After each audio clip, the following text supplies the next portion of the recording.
सरकत असताना डोळ्यातून घळाघळा अश्रू ओटी पदरामध्ये पडतंय. ओटी पदरामध्ये अश्रू पडत असताना अचानक मामांची आई सत्यवा पांडुरंगा समोर गेली. हे पांडुरंगा, डोळ्यात घळाघळा अश्रू ओटी पदरामध्ये पडतंय. एक तर ती माऊली बघून पांडुरंगाला सांगायला लागली, बस झालं रे पांडुरंगा, बस झालं. पांडुरंगा आता इथून पुढे येणं व्हायचं नाही रे. ए पांडुरंगा, माझी शेवटची वारी समज म्हणेपर्यंत पांडुरंगाच्या डोक्या वाचणार बोल मामांच्या आईच्या ओटी पदरामध्ये पडलं. ए पांडुरंगा, अरे बोल दिलाय, जे काय करायचं ते फोडासारखं करून घे, पण खरं सांगते रे माझी शेवटची वारी समज. ओटी पदरामध्ये पडलेलं फूल मंदिराच्या बाहेर घेऊन आली. रावणाला प्रदक्षिणा घातली, कसा बसा प्रसाद घेतला.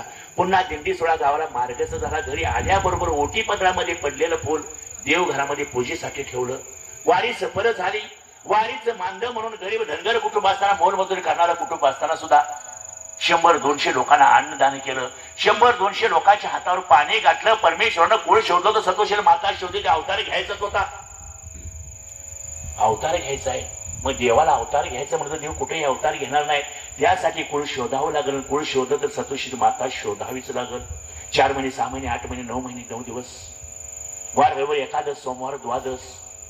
त्या माऊलीनं द्वादशचा उपवास सोडला. अशी भिंतीला टेकून बसले असताना 4:23 हे रत्न जन्माला आलं.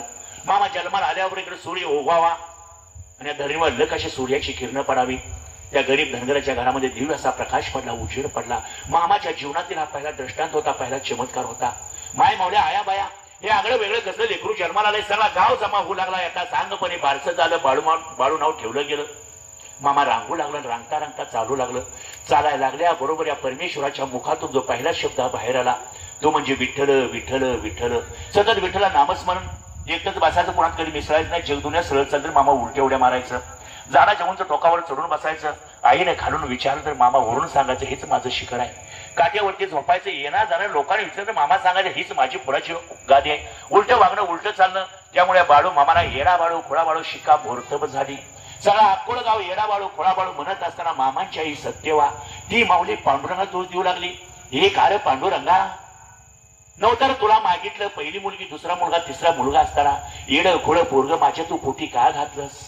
जसं गायीच्या काशीमध्ये गोचर राहतं, ते रक्त पिऊन मरतं पण त्याला दुधाचा पत्ता लागत नाही. त्या गरीब धनगर कुटुंबाला काय समजणार? साक्षात परमेश्वर आपल्या पोटी अवतार घेतलाय.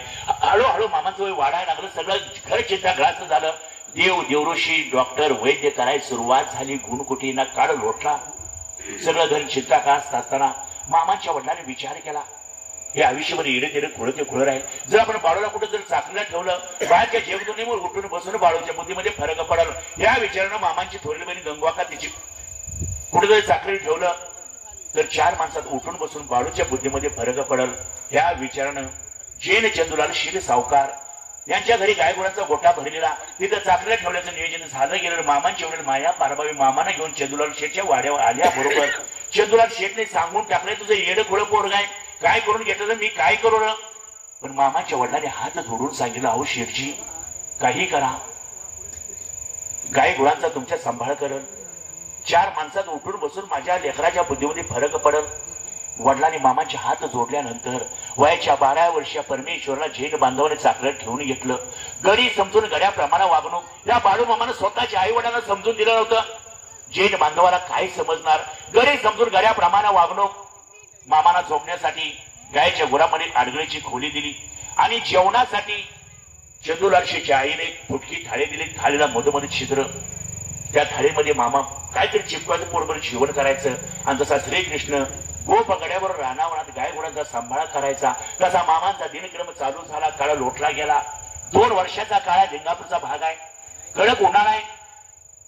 गोप गड्यांना तहान लागली. गायी चारता चारता तहान लागली. शेतकऱ्याच्या बळीराजा शेतामध्ये कामधंदा चालू आहे. पण गोप गड्याचं पाणी कुणाला मागायचं? खोल गेलेली विराय विहिरीला पाहिले नाही. बाळू पाणी दे. मामाना पाण्याची मागणी केल्याबरोबर विहिरीला पायऱ्या नसताना मामा तसल्या विहिरीत उतरायचं. गोप गड्याला पाणी पाजायचं. गोप गडी खेळायला दौडायची. जाणती लोक म्हणायचे, धनगराचं येडं खोळं पोरग विहिरीत पडून मरल. त्याच वेळेला अचानकपणे ब्राह्मण रूपात त्या विहिरीवरचे 2 देवदूत आले. देवदूतांची मामाची नजर झाली. देवदूताने मामाने पाणी पाजल्याबरोबर मामाला त्यांनी आशीर्वाद द्यायला सुरुवात केली. हे बाळ, आम्ही ब्राह्मण या देवाधिकाच्या सूर्याच्या साक्षीने तुला आशीर्वाद देतो. इथून पुढे तू जे जे बोलशील जो जो शब्द तुझ्या मुखातून बाहेर पडल तो प्रत्येक शब्द खरा करण्यासाठी अष्ट महासिद्धीला खाली धरणी मावरून तुझा प्रत्येक शब्द खराच करावा लागल. आणि क्षणार्धात देवदूत अंतर्धान पावले. सगळे लोक म्हणून राहिले गोसावडे आता होते गेले कुठं. सध्याला झाली गाय गुरांचा लोंढा गावाच्या दिशेने परतू लागला. मामाने गायना व्यवस्थितपणे चारा पाणी केलं, व्यवस्थित बांधलं गेलं. संध्याकाळ झाली. साखरेचा 2 वर्षाचा काळ संपत आला होता. फुटक्या थाळीमध्ये काहीतरी चिपून मामाने पोटभर जेवण केलं आणि ती थाळी घासून पुसून खिडकीत ठेवल्याने झोपण्यासाठी भोवडं टाकलं. पण चंदूलाल शेठच्या आईच्या मनात काय आलं, ती स्वतःच्या मुलाला बनवू लागली. अरे गड्या, मी बऱ्याच दिवसापासून गायगुरांच्या गोट्यामध्ये गेले नाही, तर जरा फेरफटका मारून या. हे जैन बांधव माया लेकरं गायगुरांच्या गोट्यात फेरफटका मारत असताना त्या म्हातारीचं लक्ष मामा झोपलेल्या खोलीकडे गेलं.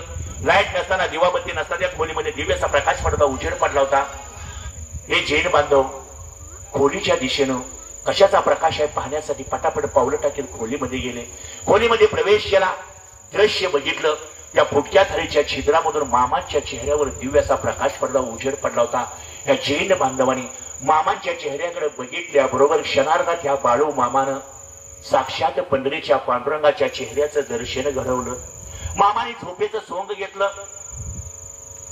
म्हातारीने विचार केला, ही दैवी थाळी आपली आहे. त्या थाळीच्या छिद्रामधून बाळूच्या चेहऱ्यावर प्रकाश पडला, पांडुरंगाला दर्शन दिलं. त्या म्हातारीनं क्षणार्धात ती फुटकी थाळी हातामध्ये घेतल्या बरोबर या जगाच्या जगन्नाथानं सद्गुरु संत बाळूमाने फुटक्या थाळीमध्ये महावीराचं जैन बस्तीचं दर्शनच घडवलं. ती थाळी सरळ म्हातारी छातीशी धरली. मामाने झोपेचं सोंग घेतला आणि ती थाळी सरळ त्या म्हातारीनं वाड्यावरती आणली. देवघरामध्ये पूजेसाठी ठेवली. मामा सकाळ सकाळी उठले, शेणघाण काढली आणि सरळ मामा वाड्यावरती आलं. आई साहेब, तुम्ही माझी थाळी आणली सका? होय बाळू, देवाचं दर्शन घडलं, बस्तीचं दर्शन घडलं. अहो, आम्ही जेवणार कशात? चंदूलाल शेठ फुडाणार बाळू आणि नवीन थाळी आणू, नवीन कपडे आणू. पहिल्या दिवशी माझा देव बाळू उपाशी राहिला. दुसऱ्या दिवशी मामा वाड्यावरती गेलं. आई साहेब, अहो काय असं करताय? माझी पहिलीची थाळी, माझी मला थाळी परत द्या. चंदूलाल शेठ सांगणार बाळू हट्ट सोड थाळीचा. मामांच्या अंगाची लाही लाही होत होती. कुणीतरी समजून घेतलं नाही. बरं, उन्हाळ्याचे दिवस आहेत. चंदूलाल शेठचा गडी धावत पळत वाड्यावरती आला. शेठजी, अहो एवढं ऊन पडलंय आणि आपल्या आंबराईला आग लागली, तरी कुणी समजून घेतलं नाही. मामाच्या अंगाची लाही लाही होत होती. आई साहेब, अहो द्या, ती माझी पहिलीची थाळी आहे. अहो आई साहेब, पांडव वनात असताना सूर्यदेवानं द्रौपदीला दिलेली फुटकी थाळी माझी आहे, ती माझी मला थाळी परत द्या. बघा मामाने काय सांगितलं. आई साहेब, पांडव वनात असताना सूर्यदेवानं द्रौपदीला दिलेली फुटकी थाळी माझी आहे, ती माझी मला थाळी परत द्या. म्हाताऱ्याने सांगितलं, बाळू थाळीचा हट्ट सोड, तुला थाळी मिळणार नाही. म्हणल्या बरोबर बाळूमाने सांगितलं, ती थाळी देव घरात ठेवा. भर भराडून तुमची माझं काम झालं, मी चाललो आमच्या गावासने. बघा देवानं काय सांगितलं, ती थाळी देव घरात ठेवा. भर भराडून तुमची माझं काम झालं, मी चाललो आमच्या गावासने. पण शेठजी, एक लक्षात ठेवा, तुमच्या श्रीमंतीवर जर 12 बाऱ्याचा विनाशाचा नांगर जर नाही फिरवला तर बाळू धनगरी जगात नाव सांगणार नाही. एका बाजूला आशीर्वाद दिला, दुसऱ्या बाजूला शाप दिला. निघाला देव. भर भराटभरी सांगितलं. दुसऱ्या बाजूला सांगितलं, शेठजी, तुमच्या घरावरती जर श्रीमंतीवर 12 बाऱ्याचा विनाशाचा नांगर जर नाही फिरवला तर बाळू धनगरी जगात नाव सांगणार नाही. मामाने चंदूलाल शेठचा वाडा सोडला. निघाला देव. बाळू मामा डोंगर दऱ्याने काठ्या कुट्याने चालू लागलं. काळ लोटला गेला. या चंदूलाल शेठला एवढी मोठी वैभव प्राप्त झालं. बोतोना भविष्य बाळू मामाने एवढी इस्टेट मिळवून दिलं, परिसराला भागात त्याचं नाव झालं. पण जग दुनियेचं कल्याण करत असताना, दुखी लोकांना अभयासला देत असताना एक दिवस मामांच्या मनात काय आलं आणि मामा सकाळ सकाळी त्या वाड्यावर गेलं. चंदूलाल शेठची आई समोर बसले आणि मामाने सांगितलं, मला आंघोळ करायची आहे. आंघोळीचा मामाने बहाणा केला आणि म्हातारी समोर आहे. आंघोळीचं नाटक केलं. हातातील मामाने सोन्याची अंगठी काढली, म्हातारीच्या देखत खिडकीमध्ये ठेवली आणि मामा आंघोळ करण्यासाठी निघून गेल्याबरोबर त्या म्हातारीनं मामांची अंगठी चोरून घेतली. आज मंडळी, देवानं दिला आणि देवाची अंगठी त्या म्हातारीने चोरून घेतली. जेवढं दिलं तेवढं मामाने परत कसं घेतलं हे सविस्तर सांगितलं जाईल. ज्या घरी मामाने वयाच्या 12व्या वर्षी चाकरी केली त्या घरी आज 2 नारळ तुम्हाला दर्शनाला दिसतील. त्या घरी तुम्ही आज जर दर्शनाला गेला, त्या घरची डोळ्यात अश्रू काढून लोक सांगतील, आजीने केला आणि आम्हाला भोगाय आलं. देव कुठल्या बाजूने देईल? आणि कुठल्या बाजूने थोपाडी घालून सांगता येत नाही. मामा वाडा सोडून डोंगरदऱ्याने पोचलं. ते सरळ मामा कुणकेश्वर या ठिकाणी गेलं आणि कुणकेश्वर या ठिकाणी मामांचा उजवा पाय समुद्र काठाला पडल्या बरोबर क्षणार्धात बालवयात बाळू मामांना कुणकेश्वर या ठिकाणी समुद्रानं अभिषेक घातला आणि सरळ मामा आपल्या जन्मगावी अकोळगावी पोच झालं. मामांची आई सत्यवा भाकरी थापत बसलेली, पण मामांना दरवाज्यात बघितल्या बरोबर ते हाणून बडवून घेऊन पांडुरंगाला दूध देऊ लागली. अरे काय रे पांडुरंगा, मरण यातना सण होत नाही. अरे काय हे दिवस दाखवतोच पांडुरंगा, हे लेकरू तिथेही थांबलं नाही. मामा पुन्हा गावा येळाबाळू खुळाबाळू शिक्का मोर्तब झाली होती. मामा सगळ्यांना गावात विरोध करू लागलं. मामाला खोटं काही चालत नव्हतं. सारखं मामाना चावडीत मारलं जायचं. येडाबाळू खुळाबाळू शिक्का मोर्तब झालं होतं. सरपंचानं फरमान काढलं, घोड्यावरती कोणी बसायचं नाही, तळे उचलण्याचा दिवस आहे, खंडेरायाची तळे उचलण्याचा दिवस आला. फरमान काढलं, घोड्यावरती कोणी बसायचं नाही. पण हाच माझा बाळू मामा देव घोड्यावरती बसून सरपंचाच्या घरासमोर येऊन सरपंचाला साक्षात खंडेरायाचं दर्शन दिलं. तरी कोणी समजून घेतलं नाही. पुन्हा मामाला चावडीत मारलं गेलं. काळ लुटत होता. येडाबाळू खुळाबाळू शिक्का मोर्तब झाली होती. त्याच वेळेला सरपंचाचा मुलगा मामांचा मित्र गुंडापा देवा घरी गेला आणि त्या मुलालाही मामाने जिवंत केलं. शिक्का मोर्तब झाली. येडाबाळू खुळाबाळू पुन्हा सगळं चिंताग्रास्त घर. काय करावं या बाळूचं? आयुष्यभर नेर ते खुळ ते खुळच राहणार आहे. एक दिवस सगळे पै पाहुणे घरात जमा झाले आणि पै पाहुणे विचार केला, बाळू असा सुधारणार नाही. जर बाळूच आपण लग्न लावून दिलं तर संसार प्रपंचामध्ये मानवी संसार प्रपंचाला लागल्यानंतर बाळूच्या बुद्धीमध्ये फरक पडेल. ह्या विचारानं मामाची थोरली बहीण गंगवाका तिची मुलगी सत्यवा हिच्याशी लग्न करण्याचं नियोजन झालं गेलं. गंगवाका नाव नंतर मालिकेमध्ये ठेवलं गेलं. मामांच्या आईचं नाव सत्यवा आणि पत्नीचं नाव सत्यवा. नियोजन ठरलं गेलं. पै पाहुणे घरात जमा झाले. मामांना घरात बोलवलं आणि मामांच्या कानावरती लग्नाचा विषय पडल्याबरोबर मामा स्वतःच्या वडिलांना बोलू लागलं, अहो बाबा असं का करतायचा? बाबा आम्ही देवाची माणसं, आमच्या सारख्याचा संसार प्रपंचाकडे जात नाही. त्याच वेळेला मामांचे वडील माया पारभावी मामांच्या अंगावर धावून गेल्या. रांगाचे तुम्ही तुझं काय वाईट करतो का? पै पाहुण्याने समजवल्याबरोबर मामांची दाजी हिऱ्यापा खिलारी समोर आली. हे बाळू, अरे गाड्या देवाधिकांना लग्न चुकलं नाही, तुला का धाड भरली र? नाही दाजी, मी खरं सांगतो, आम्ही देवाची माणसं, आमच्या सारख्याचा संसार प्रपंचाकडे जात नाही. हे बाळू, हे नाटक बंद कर. अरे येड्या खुळा, तुला मुलगी कोण देत आहे? अरे माझी मुलगी म्हणून मी तुला द्यायला लागलोय. तुला लग्न करावं लागल, माझ्या मुलीशी सत्यावाशी करावं लागल म्हटल्या बरोबर पै पाहुण्यासमोर या भगवंतानं स्वतःच्या दाजीला हात जोडून सांगितलं, बघा दाजी, मी तुम्हाला शेवटचं सांगतो, आम्ही देवाची माणसं, आमच्या सारख्याचा संसार प्रपंचाकडे जात नाही. आणि दाजी, तुम्ही जर माझं जबरदस्ती लग्न लावशीला तर भरल्या मांडवात तुमचं मड जाईल. तरी कोणी समजून घेतलं नाही. जबरदस्ती लग्न सोहळा जमवला गेला. मंडप सजला गेला. पंचलिंग अक्षदा पडल्या गेला. मंडपामध्ये पंक्तीच्या पंक्ती जेवणाच्या बसल्या गेल्या. मामांची दाजी हिऱ्यापा खिलारी पंक्तीमधून फिरत असताना अचानकपणे धरणीवर कोसळले गेले. हाकार माजला गेला. रडरड चालू झाली. कुणी म्हणे डॉक्टरला बोलवा, वैद्याला बोलवा, मामा समोर आहे. पण मामांची दाजी हिऱ्यापा खिलारी मामाकडे पाहत बघत बघत उचक्या देत देत बोलू लागले, हे बाळू, अरे खरंच तुला वाच्या सिद्धी आहे र म्हणेपर्यंत त्यांची प्राणज्योत मावळली. त्या बाळू मामाचा पहिला अधिकार कोणी ओळखला असेल तर मामांची दाजी हिऱ्यापा खिलाऱ्यांनी, बाळू तुला खरंच वाच्या सिद्धी आहे म्हणेपर्यंत त्यांची प्राणज्योत मावळली. दाजीचे सोपस्कार झाले गेले आणि आज परमेश्वराचा संसार प्रपंच चालू झाला. तुझ्या मुख्या साधू संतांबरोबर मेंढी माऊली बरोबर संसार प्रपंच चालू झाला. मामांचं कार्य चालू झालं. पंगुळा पाय मुख्याला वाचा, आंधळ्या दृष्टीने पुढे संतान ज्याला पाणी नाही त्याला पाणी देणार, हे कार्य जोमानं चालू झाल्याबरोबर भावी भक्ता जो मामाच्या वाढू लागला. आलेल्या भक्ताला मामा कुणाला शिव्या द्यायचं, कुणाला कन्याप्रसाद द्यायचं, कुणाला भांडण द्यायचं, कुणाला चहा प्यायला द्यायचं. त्यातूनच भावी भक्तांचे कल्याण होत असताना माय मावल्या आयाबाया संसारिक प्रापंचिक आड्यांसरी घेऊन मामांच्याकडे यायची. त्याच वेळेला मामांची पत्नी सत्यवा आलेल्या माय मावल्यांना सांगायची, ते देव आहेत का, देवऋषी आहेत, त्यांना देवाला धाडलंय का, ते काय जगाचं कल्याण करतात का, लेकर बाळ देतात का? मामांची बायको मामाला कायम नावं ठेवायची, हिनवायची. कारण ही शंकर पार्वतीची जोडी होती. अवतार जगाच्या कल्याणासाठी होता. फक्त जग दुनियेला सारखा भांडणाचा आवाज निर्माण करायची काळ लोटत होता. मामा जगाचं कल्याण करत होता. पण मामांचं लग्न होऊन 9 वर्ष झालं तरी मुलबाळ नव्हतं, संतान नव्हतं. कुठल्या माय माऊलीला वाटत नाही आपल्या कुठे मुलबाळ असावं, संतान असावं. आज मंडळी मामा लग्न होऊन ब्रह्मचार्य, मामाच्या गळ्यामध्ये लिंग आहे. 9 वर्ष झाले तरी मुलबाळ नव्हतं, संतान नव्हतं. पण मामाचं जोमानं कार्य होतं. पंगुळा पाय मुख्याला वाचा, आंधळ्या दिशेने संतान.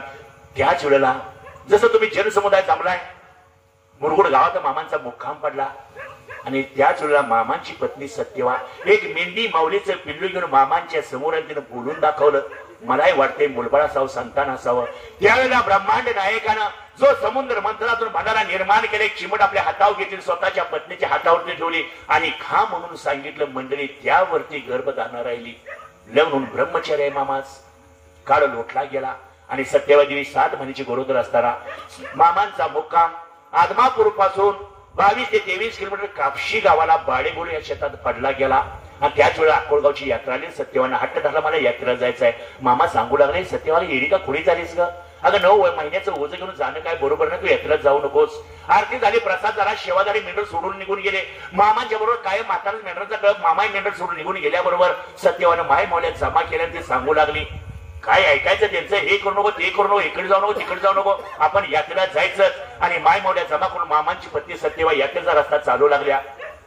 पण मामाजी मी धनगर परिते शेषाचे अवतार नाग रूपाचा मामा स्वतःच्या पत्नीचा रस्ता अडवू लागलं. कुठल्याही रूटनं जाऊ द्या, नागराच्या पुढे पानाकडून उभा असायचा. स्वतःच्या पत्नीला यात्रेला जाऊन देत होता. पुन्हा त्याच वावरावरती त्याच तळावरती परत आणल्याबरोबर ब्रह्मांड नायक होता मामा क्षणातून उभं राहिलं. ही सत्यवा, अगं वेळ काय वाईट आहे ग. सत्य आपल्या बाळाला धोका आहे. मी एक रिंगण आखतोय, मी परत ये, पण रिंगणाच्या बाहेर पाडून म्हणून टाकू नकोस. हा गाय मोठ्याला तर हातच खड्डा खांदून बसायचं. आणि क्षणादात मामाने हातातील विरोधाच्या कडेनं गोड रिंगण आखलं गेलं. पिवळा जर भंडारा पडला गेला. मामा सांगू लागला, बघ सत्यवा, मी परत ये, पण रिंगणाच्या बाहेर पाडून म्हणून टाकू नकोस. हा गाय मोठ्याचा हातच खड्डा खांदून बसायचं. सत्य ताकीदीन मामा निघून गेलं आणि मामांचा दृष्ट शक्तीशी लढा चालू झाला. मामाला समोरचा काळ दिसायचा. मामांचा दृष्ट शक्तीशी लढा चालू झाला. पण सत्यवा देवी इकडे रिंगणात हालचाल करत असताना माय मावल्या हंबरडा फोडून सांगत होत्या, हे सत्यवा येडेगत काहीतरी करू नकोस का? अगं बाळू सांगून गेला, बाळू आता परत येईल. पण सत्यवा देवी रिंगणात उभी राहत सांगू लागली, अगं नवऱ्याच्या रिंगणात राहणारी मी नाही, होती पार्वती अवतार होता जगाच्या कल्याणासाठी. आणि सत्यवा देवी रिंगणाच्या दिशेने पावलं टाकत असताना माय मावल्या हंबरडा फोडून सांगत होत्या, अगं थांब सत्यवा, बाळूला मी बोलून घेतो, बाळू परत येईल का? अगं थांब थांब म्हणेपर्यंत सत्यवा देवीचा उजवा पाय रिंगणात स्पर्श झाल्याबरोबर आगोरी शक्तीने क्षणाला घातला गेला. सत्यवा देवी रिंगणाच्या बाहेर फेकल्या बरोबर 7 महिन्याचा गर्भपातच झाला. मामा क्षणार्धात त्या ठिकाणी आलं. दृश्य बघितलं. मामा बोलू लागलं, अगं तुझ्या आई बापाला आणि माझ्या आई बापाला मी सांगितलं होतं, आम्ही देवाची माणसं, आमच्या सारख्याचा संसार परपंचाकडे जात नाही. तुझ्या आई बापाने ऐकलं नाही, माझ्या आई बापाने ऐकलं नाही. बरं सत्यवा, तू माझा शब्द मोडलास. जो माझी वज राखत नाही त्याची वज राखत नाही. सत्यवा, तुझा माझा संबंध संपला. तुझा मार्ग तुला मोकळा आहे, माझा मार्ग मला मोकळा आहे. त्या 7 महिन्याच्या बाळाला उचलून घ्यायला लावलं. आणि त्याच बाळेगोल शेतामध्ये तिकडण्याचा रस्ता आहे. त्या काळामध्ये 7 महिन्याच्या बाळाला समाधी दिली. त्या ठिकाणी 3 दगड आज जशी तशी बघायला मिळतील. आणि जगाला दाखवण्यासाठी या बाळू मामानं स्वतःच्या पत्नीला माहेरी पाठवलं. आणि जगाचा संसार प्रपंच करण्यासाठी त्या मुख्या साधू संतांचा मेंढी माऊलीचा दिंडी सोहळा घेऊन मामा रोज एका गावाला जाऊ लागला.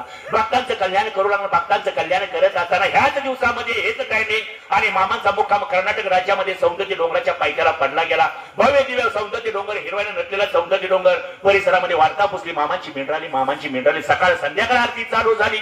प्रसाद चालू झाला. आणि दुसऱ्या दिवशी आरती झाली, सगळी झोपी गेली. आणि मामाचा एक कळप रातोरात जाळ्यातून बाहेर येऊन डोंगराच्या पायथ्यापासून 2 किलोमीटर काशीनाथ गुरुवाची हिरवी गार वांगी रातोरात खाऊन फस्त केली. सकाळ शेवादार उठले, आता कळप काय पाय सायरा वारा पळू लागले, कुठे दिसणार. माणसं आरतीला जमा होऊ लागली. आणि त्याच वावराचा मालक काशीनाथ गुरु मामांची आरती घ्यायची, वांग्याला पाणी पाजायचं या हिशोबाने येत असताना समोर मेंढर दिसली. मामांची आरती कशी काय लवकर झाली? त्या काशीनाथ गुरुवाला काय माहित, आपल्या मामांच्या मेंढराने आपल्या वावराची विल्हेवाट लावली. मित्र मंडळी बरोबर वांग्याला पाणी द्यायचं आहे, मामाची आरती करायची या हिशोबाने असताना वावरात जवळवर डोक्याला हात लावून खालीच बसला. काय करायचं, कसं देवाला बोलायचं? गाववाले म्हणू लागले, गड्या चल, देवाच्या मेंढराने खाल्ले. आणि काशीनाथ गुरुवाच्या तळपायाच्या मस्तकाला गेली होती. गावाले सांगते खाल्लं तर खाऊ दे. अरे गाववाल्यानं कसं रे इडका खुळ झाला सा. अरे माझी परिस्थिती तुम्हाला माहित आहे ना. तो आरतीचा मामांच्या ढोल वाजल्या बरोबर तोच काशीनाथ गुरु आरडत ओरडत मामांच्या दिशेने पळत सुटला. हे मामा थांबव तुझी आरती. हे मामा मी कसं जगावं ते सांग मामा. अरे 18-20 दारिद्र्य मामा माझी पाठ सोडत नाही. अरे मामा 5 लेकरं बाळायत्र 20 गुंठ वावर होतं, 20 गुंठ्यात वांगी तुझ्या मेंढरांनी सगळी खाऊन फस्त केली. मामा मी कसा संसार प्रपंच करावा. 18-20 दारी मामा माझी पाठ सोडत नाही. लेकरा बाळांचं कसं व्हायचं र. काशीनाथ गुरु ओरडत असताना मामा उभं राहिलं. हे काशीनाथा, अरे गरिबीच्या आईला, मामाने गरिबीच्या आईला शिवी देऊन सांगितलं, अरे काशीनाथा गरिबीच्या आईला 5 मुलं तुझी खुर्चीवरती बसतील, काय अधिकार असं. वांगी खाल्ली आणि गरिबीला शिवी दिली. काशीनाथा, अरे गरिबीच्या आईला तुझी 5 मुलं खुर्चीवरती बसतील. काशीनाथ गुरु गर्दीतनं वाट काढत काढत मामाच्या चरणावर त्याला, हे देवा मामा, आणि मी खोटं नाही बोलत, माझ्या गाववाल्यानं उठव केला तर मीठ नाही, मीठ नाही तर पीठ नाही, फाटका संसार प्रपंच आहे. हे काशीनाथा लेकरा, अरे माझ्या लक्ष्मीने खाल्लं नव, तुझ्या नशिबातलं कोणी नेलं नाही. अरे गाडी आरती झाल्यावर माझा चिमडवर भांडाराने त्या वावरात आणि पाणी पात. 21व्या दिवशी वावराकडे ये. एका देटाला जर 2-2 वांगी नाही लागली तर बाळू धनगरी जगात नाव सांगणार नाही. हे मामाला कसं शक्य आहे र. पान नाही, फुल नाही, नुसत्या काटक्या उभ्या. ए काशीनाथा, तुझा परिसर बघल नव, सगळं जगच बघल. 21व्या दिवशी एका देटाला 2-2 वांगी नाही लागली तर बाळू धनगरी जगात नाव सांगणार नाही. दिवसा मागून दिवस लोटत होते. 21वा दिवस उजाडला गेला. जशी पाखरं जमा व्हावी, सौंदर्य डोंगर फुलून गेला आणि सगळे लोक मामाच्या झाला. मामा 21वा दिवस आहे. मामाने सर माझं काय काम आहे. मामान मंडळी कधी देव पण लावलं नाही, जाडी दाटा वाढवलं नाही, भगवे कपडे घातलेले. मामा शाळेत मी गेला नाही, पण जगाचा जगन्नाथ आहे. सगळे पब्लिक आलं. मामा झाला 21वा दिवस आहे. अरे माझं काय काम आहे. मी माझ्या देवाला सांगितलंय तुम्ही सगळेजण जावा. मी माझ्या देवाला सांगितलंय. आणि 21व्या दिवशी सगळा जन समुदाय त्या काशीनाथ गुरुवाच्या वावरात जातोय. तर या ब्रह्मांड नायकाने 21व्या दिवशी एका देटाला 2-2 वांगीच लावून दाखवली. हे दृश्य पाहणारे सौंदर्य डोंगराच्या पायथ्याला हजारो शेकडो माणसं जिवंत आहे. आरती झाली, मेंढर सुटली गेली. मामा जेवढं म्हाताऱ्याचा मेंढरांचा कळप आहे.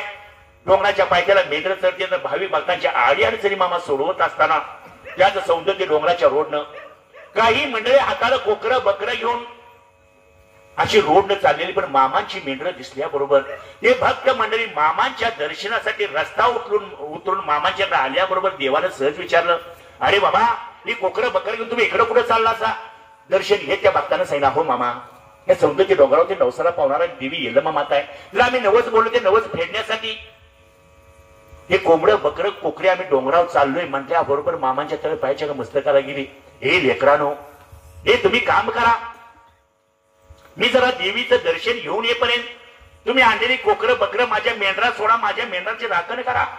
त्या देवीचं जाऊन मी दर्शन घेऊन आलो, परत लगेच येतो. सगळ्या भक्त मंडळीने सांगितलं, हे तुम्ही सगळ्यांनी माझ्या मेंढराचे रक्षण करा. आणि मामा सौंदर्य डोंगर चढू लागलं. वरती पठारावरती गेलं. भव्य देव सौंदर्य मातेचं मंदिर.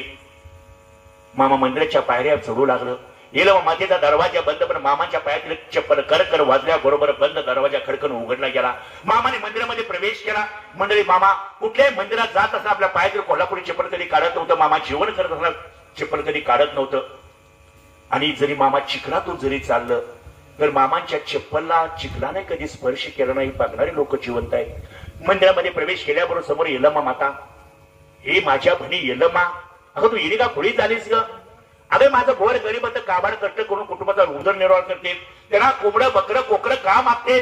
बघ माझ्या भणी, इथून पुढे माझ्या गोड गरीबांना छेडशील तर तुझ्या भावाशी बाळू धनगराशी गाठ आहे. आणि हातातील विरोधाच्या काठीनं बहिणीच्या डोक्यात 3 वेळा फटाफट फटकं हाणून टाकेल दिली. बघ माझ्या भणी, इथून पुढे तुझ्या पोटाला लागणारा गोळा नवदेच मागून घे.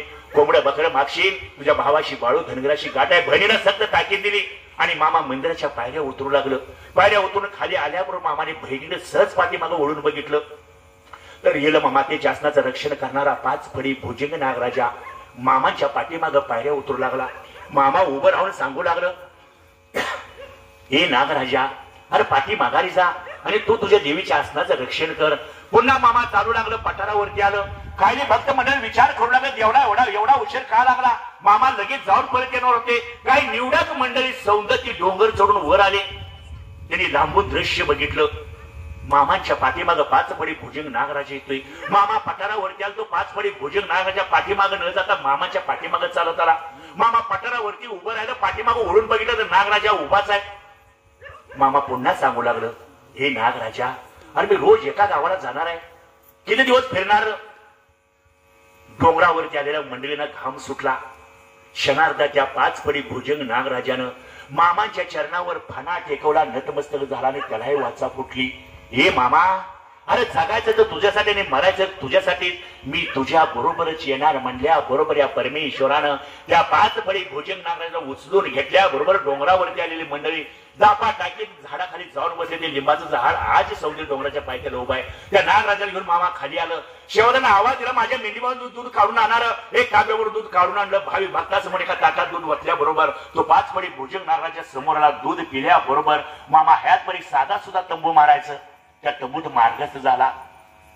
साधा सुद्धा तंबू मारायचं, पण मामाने महान असं त्या तंबूचं वैभव सांगितलंय. माझ्या लेकरांनो बाळांनो, वरच्या परमेश्वराच्या घरची वाट आणि माझ्या तंबूची वाट एक आहे. तुमच्या मरणाच्या दारीत असणारा माणूस तुम्ही माझ्या तंबू समोरून टाका. जोपर्यंत माणूस माझ्या तंबू समोर नाही, माझ्या परवानगीशिवाय वरच्या यमाची याची इथं ताकद होणार नाही. महान असं त्या तंबूचं वैभव सांगितलं. दूध पिला आणि त्याच गावातून दुसऱ्या दिवशी मामांचा मुक्काम हल्लाना आत्मापूर पासून 42 किलोमीटर लिंगापुरात मुक्काम पडला. मामा विचार करू लागले, नागराजाला किती दिवस घेऊन फिरायचं. आणि सगळे सेवादारी झोपले गेले. लिंगापूर निद्राधीन झोपेमध्ये असताना मामा पाटे पाटे उठलं. कळपातली दुधाची शेळी सोडली आणि त्या 5 पडी भुजंग नागराजाला घेऊन मामा पाटे पाटे आपल्या झिनमगावी अकोळगावी पोच झालं.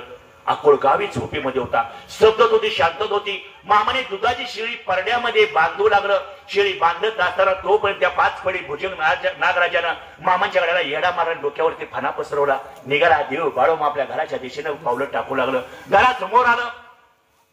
मामाने घराचा दरवाजा सुरुवात केली. बाहेरच्या घरात झोपलेली मामांची थोरली बहिणी गंगवाक्का, आजच्या घरात झोपलेली मामांचे दोन्ही भाऊ भीमानी भैरू, त्यांना काय जाग आली नाही. पण दरवाजा वाजल्याबरोबर गंगवाक्का पटकन उठले. एवढ्या पाठे पाठे कोण आलंय. घराचा दरवाजा कोण वाजवतोय. गंगवाक्कानं पटकन दरवाजा उघडला. समोरचं दृश्य बघितलं. गंगवाक्काला चक्कर आली. ब्रह्मांड नायक दारत होता. मामाने बहिणीला सावरलं. घरामध्ये प्रवेश केला. तो गळ्यातून 5 पडी भुजंग नागराजा काढून खाली ठेवल्या बरोबर तो 5 पडी भुजंग नागराजा कोपऱ्यात शांत बसल्याबरोबर मामा बोलू लागलं, हे अक्का, अगं भिवू नकोस, घाबरू नकोस ग. अगं अक्का, नाग राजा माझ्या बरोबर वैकुंठात नालाय, कैलासात नालाय ग. घरामध्ये तुम्हाला कोणालाही त्रास देणार नाही. फक्त अक्का 2-3 दिवस काम करायचंय. कोणाशी न बोलता जर माझ्या नागराजाने 2-3 दिवस दूध पाजलं तर अकोलच्या बाळू धनगरचा राज वाडा बघाय सगळं जे येईल. होय बाळू, 3 दिवसाचा प्रश्न मी तयार आहे. हे अक्का तसं नाही तर तुम्हाला वचन दे. बहिणीनं भावाचं वचन घेतलं. बहिणीनं भावाला वचन दिलं. पुन्हा मामा जाता जाता हुंबऱ्यातून पाठी माघारी आलं. हे अक्का, माझं दोन्ही भाऊ भीमानी भैरू माझ्या विश्वास ठेवणार नाही. ते घाबरतील, भीतील. त्या दोघांना समजून सांग, हा नागराजा माझ्याबरोबर वैकुंठाला कैलासात नालाय. मामा निघून गेलं.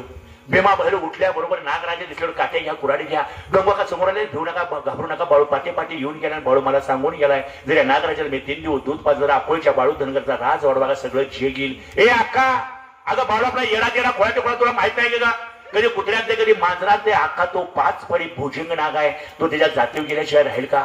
हे नाही रे बाळांनो, मी तसं बाळूला वचन दिले. दिनक्रम चालू झाला. पहिल्या दिवशी गंगवाक्का पाठी पाठी उठली. आंघोळ सोळं झालं. परड्यामध्ये गेली. गच तांब्यावरून दूध काढलं. दुधाचं तांब्यातून घरात आली. एका वाटीमध्ये दूध ठेवल्याबरोबर तो नागराजा समोर दूध पिऊन तृप्त झाल्याबरोबर पाठीमाग शांत बसला गेला. दिनक्रम चालू आहे. भीमा भैरू दोन्ही भाऊ अधून बुधून सांगायचे, अक्का तो नाग आहे, तो बी 5 पडी नाग आहे. शिरीला चारा पाणी करणं चालू आहे. भीमा भैरू मधून मधून म्हणायचे, अक्का बघ, शिरीला चारा पाणी आम्ही करू, पण तो नाग आहे. दुसऱ्या दिवशी गंगवाक्का उठली. आंघोळ सोळ केलं. पाठी पाठी पुन्हा परड्यात गेली. नागराजाला दूध पाजल्याबरोबर तो 5 पडी भुजंग नागराजा गंगवाक्काच्या चरणावर नतमस्तक झाला, लीन झाला आणि तुळवी भिंतीच्या आधाराने तुळवीवर जाऊन बसला. दिनक्रम चालू आहे. तिसऱ्या दिवशी गंगवाक्का उठली. पाठी पाठी आंघोळ सोळ झालं आणि दुधाचा तांब्या घेऊन घराच्या बाहेर पडली. पहाटेची निरोध शांतता आहे. गंगवाक्का रोडनं परड्याच्या दिशेनं जात असताना शेजारची माऊली, तिने कुठेतरी प्रार्थना विधीला जायत होता. हातात डबडं घेऊन रोडनं चालले असताना तिने समोर गंगवाक्काला बघितल्याबरोबर पाठी मागून आवाज द्यायला सुरुवात केली. अगं काय ग गंगो, पाठी पाठी उठली, तुला कुठे गावाला जायचंय का. पाठी मागून आवाज ऐकल्याबरोबर गंगवाक्काला चालण्याचा वेग वाढवला. न बोलता शिळीत दूध काढून पाजायचंय. गंगवाक्का झपाझप पावलं टाकून चालत होती. शेजारची माऊली विचार करू लागले, गंगू कधीच उठत नाही, रोज बोलते. पुन्हा पाठीमागून आवाज दिला, गंगवा रामाच्या पारे तुझ्यानी माझी भेट झाली, रोज बोलतेस, का बोलत नाही ग. पुन्हा गंगवाक्का झपाझपा पावलं टाकीत ज्या दिशेने शिळी बांधली त्या दिशेने परड्यात निघून गेली. शेजारची माऊली विचार करू लागली, काय गोड बंगाला गंगू रोज बोलते, कधी सुटत नाही, आज का उठली? हाताचं डबडे खाली ठेवलं. गंगवाका ज्या दिशेने पारड्यात गेले त्या दिशेने शेजारची माऊली जाऊन उभी राहिली. गंगवाका खाली मान घालून शेळीचं दूध काढत्या. त्या माऊलीने कमरेवरती हात ठेवला. एक का गंगू, शेळी नव्हती कधी आणलीच? बडा बडा बडा बडा ती बोलायला लागली. गंगवाका शब्द बोलून न बोलता नागराजाला दूध पाजायच्या मामाना वचन दिले. हळूहळू दुधाचा तांब्या भरत आला. गंगू, कधी आली शेळी आणि का बोलत नाहीस ग? दुधाचा तांब्या भरला गेला. गंगवाका उभी राहिल्या बरोबर त्या शेजारच्या माऊलीने गच्च असा दंड धरला. हे गंगू, काय गोड बंगाला सांगणार तर ओरडून सगळं गाव आपली गली जमा करीन म्हटल्याबरोबर गंगवाका सहज बोलून गेली. हे कुणाला सांगू नकोस बरं का? आता आमच्या बाळूने 5 फडे बोलजे नागराच्या घरात आणलाय, बाळू सांगून गेलाय. मी जर कुणाशी न बोलता त्या नागराजाला 3 दिवस दूध पाजलं तर अकोलच्या बाळू धनगाचा राज वाढवा सगळं जी. ते शेजारच्या माऊलीनं ऐकून घेतलं. तिचं काम झालं, ती निघून गेली. गंगवाकाच्या घराच्या दिशेने येऊ लागली. घरात समोर आली.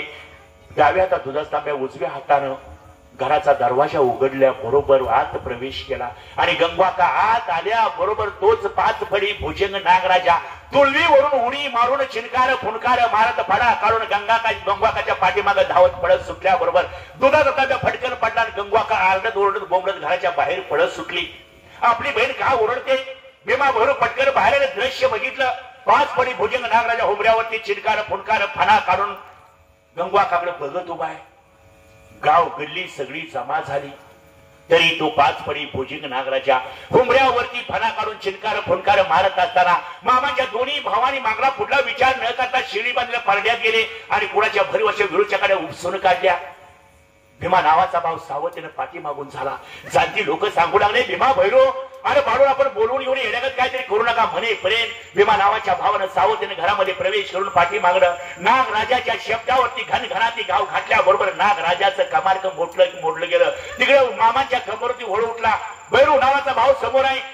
बरीवाशी वेळूची काठी घर घर फिरवत असताना जाती म्हातारी माणसं सांगू लागली, अरे तू तरी ऐकलं जरा शहाणाव बाळून आम्ही बोलवून घेतो. अरे थांब थांब म्हणेपर्यंत नागराजाच्या फण्यावर जोरदार घनघनाती काठीचा घाव बसल्याबरोबर नागराजाचा फणा फुटला गेला. रक्ताचा सडा शिंपला गेला. क्षणात तो नागराजा हुंबऱ्याच्या बाहेर गतप्राण होऊन पडल्या बरोबर त्या काळ्या लिंगापुरात काळ्या धरणी मायाला धरून मामा तिळतिळ असा आक्रोश करू लागलं. घात झाला रे काळ्या विड्या, घात झाला. काळ्या विड्या म्हणण्याचा कुणाला अधिकार ना. ब्रह्मांड नायक होता, परमेश्वर होता. नागराजा कृपान झाल्या बरोबर मामाने आरोळी ठोकली. घात झाला रे काळ्या विड्या, घात झाला. आणि क्षणाचा विलंब न लावता मामा आपल्या जन्मगाव येऊन पोच झालं. गाव सगळा जमाय. मामाने नागराजाकडे बघितलं. घरामध्ये प्रवेश केला. हुंबऱ्याच्या बाजूला 2 भरवशा विळूच्या काठी आहे. घरदार फिरून मामा पुन्हा रस्त्यावरती आलं. मामाची थोरली बहीण गंगवाका समोर आहे. भीमा भैरू समोर आहे. गाव जमा झालाय. मामा घरातल्या सगळ्या लोकांकडे बघून बोलू लागलं, ए भीमा भैरू, ए अक्का, आणि मी तुला जाताना सांगून गेलो, हा नाग राजा माझ्या बरोबर वैकुंठाला कैलासात आला होता. कार घरादाराने म्हणून एवढा तुम्ही मोठा माझा घात केलासा. काय केलं त्या माझ्या नाग राजानं? हे अक्का, तू माझं वचन मोडलं, तुझा वंश खंडन होईल. शापोरीला सुरुवात झाली. अक्का, तू माझं वचन मोडलं, तुझा वंश खंडोरी जन्म. माझ्या नाग राजाच्या कमारक्यात काठी मारली. कमार्क मोडलं.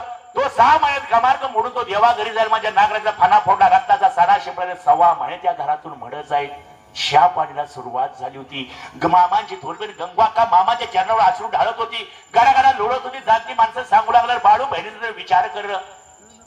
मामाने बहिणीला उठवले. अक्का, जाणती लोक सांगते म्हणून मी तुझा शाप पाठीमागे घेतो, पण मला गावासमोर वचन द्या, माझ्या नाग राजाचं वर्षाला श्राद्ध घालशील म्हणून. गंगवाकानं गावासमोर वचन दिलं. तिचा शाप पाठीमागे घेतला. तिच्या कुळाचा उद्धार केला. तिला मुलं झाली. होलापाने शीतापाद वही झालं, पण जिवंत आहे.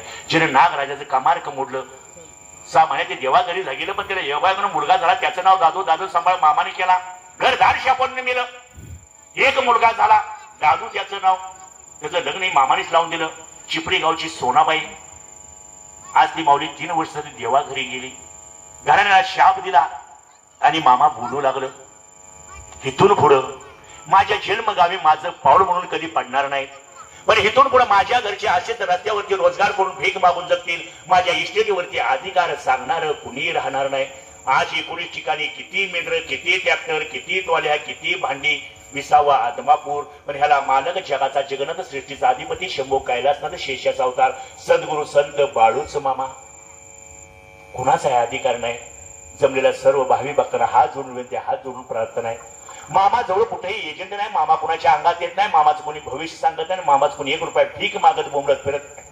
इथं देव आणि तुम्ही, तुमच्या आणि देवाची भेट आहे, तुमच्या आणि देवाची भेट आहे. आज ही समाधी आहे, ज्या समाधीला जर तुम्ही नवस बोलला तर मामा 100% पूर्ण करत असतं. ही ताकद मामांची आहे. राजे हो, 12 गावचा वतनदार सौंदर्य सावकार, गोर गरिबांची मुंडी मुडवून मोठा झालेला सौंदर्य सावकार, उन्मत असा सावकार, तो सावकार सुद्धा देवा घरी जावा, मामाच्या कानावर निरोप मिळावा. मामा सौंदर्य सावकार तुमचा मित्र देवा घरी गेला. मामाने सांगितलं तो रांडचा कसा काय देवा घरी जाईल. मेलेल्या सावकाराला जिवंत करून या बाळू मामानं पुढे 12 वर्ष आयुष्य वाढवून दिले. पाठीमागला आवाज इथपर्यंत येतोय, पाठीमागली माऊली आवाज इथपर्यंत येतोय. मी काय महत्वाचा मुद्दा, मी काय महाराज नाही, एक मामांचा सेवादार आहे. माझं काय गाव लांब नाही, मिठ्यापासून एक 25 किलोमीटर माझं गाव आहे. फक्त शांततेत सहकार्य ठेवा. काय सांगायचंय मला माहित नसते, मी महाराज नाही, ते भजन हिन चरण मला काही येत नाही. एवढं आमच्याकडे मेंढका असते, मी बसलाय ह्याच्यापेक्षा जास्त मेंढकी सेवादारी असतात पालखीवर. मग पब्लिकचं काय गणतीच नसते, दरबार जगा वेगळा आहे. असो, काय सांगतो तुम्ही. सौंदर्य सावकार देवा घरी गेला, त्या सौंदर्य सावकारांना मामानं मेलेला जिवंत करून जर मामा पुढे 12 वर्ष आयुष्य वाढवून देत असेल तर मामा कोण असेल. मेलेला जिवंत करून 12 वर्ष पुढे आयुष्य वाढवून देतोय, काय अधिकार या मामांचा असेल. नवा राजा बंकापूर मध्ये मुक्काम पडला गेला आणि मामांच्या कानावर रडण्याचा आवाज आला. मामाने सहज गावाला विचारलं, बाबा देवा घरी कोणी गेलं का. होय मामा, कोणी ऐकतच नाही, चल मला त्या वाड्यावरती घेऊन. मामा गेलं. आज ज्ञानेश्वर माऊली पासून या दुष्ट लोकांनी कुठल्याही साधू संताला सोडलं नाही. मामा काय अपवाद नसताना मामाचा समानिकाल जवळच आहे, मामाना बांगडे लोक आहेत. दुष्ट लोकांनी येडा दिला, हे बाळू धनगर तो देव आहेस, म्हणजे मेलेल्या मुलीला काय जिवंत करणार नाहीच. मामा सांगूला गड्याव असं का करताय सर. अरे मेलेल्या जिवंत करणं म्हणजे निसर्गाचं उलट चल फिरण्यासारखं आहे. दुष्ट लोक ऐकाय तयार नसताना ह्या परमेश्वरानं सद्गुरु संत बाळू मामानं जगाच्या जगन्नाथानं त्या बंकापूरमध्ये 14 वर्षाची आणशी नावाची मुलगी बिरो धनगराची देवा घरी गेली असताना तिला हे परत आणावं, जिवंत करावं. पण मामाने ठणकावून सांगितलं, इथून पुढं जर बाळू धनगर मेलेली माणसं जिवंत करतो कोणी माझ्याकडे येशीला तर एका एकाचं टकोरं फोडी. साल होते 1932 आणि 1932 साली या ब्रह्मांड नायकानं आदमापूर पासून 16 कडून मेतके गावी पहिला पांढरा सप्ताह भरवला. लाखो लोकांना महापुण्याचा महाप्रसाद वाढला. 21 खिरीचा प्रसाद शिजवू लागला. पाखरं जमा होती. परमेश्वराचा प्रसाद घेण्यासाठी लाखोच्या संख्येने भक्तगण जमा झालं. पंक्ती बसल्या गेल्या, प्रसाद शिजला गेला आणि चारही बाजूला आभाळ दाटून आलं. काळ्या निळं जमा झालं. थेट थेट पावसानं सुरुवात केल्याबरोबर चर्चा चालू झाली. प्रसादाचं वाटलं होणार, पाऊस येणार. मामाच्या कानावरती वार्ता पोहोचली. मामाने सांगितलं तुम्ही प्रसाद वाढायला सुरुवात करा. वरून राजाला आपण विनंती करून मामा मधोमध पंक्तीला उभं राहिलं आणि गर्जना केली.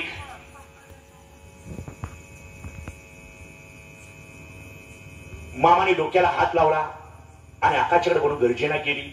हे राजाच्या जिकडे दुष्काळ पडला तिकडे पड जा, माझ्या अन्नामध्ये माती काढवतोस काय. क्षणार्धात पडत्या पावसाला थोपवलं. ज्या ठिकाणी मामाचा प्रसाद चालला होता मामाने पावसाचा एक थेंब येऊन दिला नाही. पण 50 फुटावर चारही बाजूला धोध असा पाऊस पडतोय.